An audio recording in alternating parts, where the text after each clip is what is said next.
How do housing policies affect urbanization in China? Have you ever wondered how housing policies shape the way cities grow in China? The relationship between housing and urbanization is fascinating and complex. In China, housing policies are deeply rooted in the country's communist ideology, which emphasizes collective ownership and state control over resources. However, the landscape has changed significantly since the late 20th century. Most rural land in China is collectively owned by farmer communities, while urban land is mainly owned by the state. This means that the government has the power to manage land use and urban growth.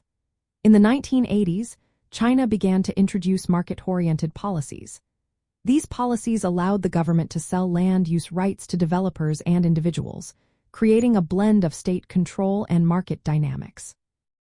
The shift in housing policies during the early 1980s was a game changer. The government started privatizing public housing, allowing individuals to purchase homes. This move encouraged private investment in housing, leading to a rise in the availability and quality of homes. However, it also brought challenges, such as rising housing costs and growing inequality.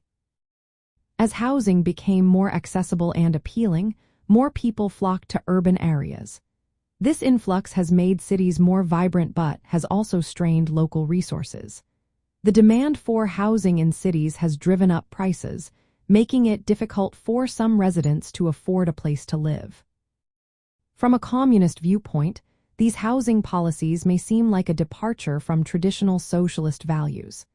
Introducing elements of private ownership and market competition can be viewed as a shift away from collective ideals. Yet, these policies have spurred economic growth and urban development, aligning with the goals of improving living standards. In recent years, China has focused on promoting urbanization in smaller cities. This strategy aims to distribute growth more evenly and tackle issues like congestion and social instability in larger cities. Changes to the household registration system, known as Hukou, are also being made to improve access to public services for migrant workers. This reflects an ongoing effort to balance economic growth with social equity.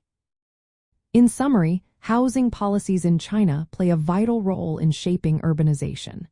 They influence where people live and how cities develop. While these policies have brought many benefits, they also present challenges that the government continues to address.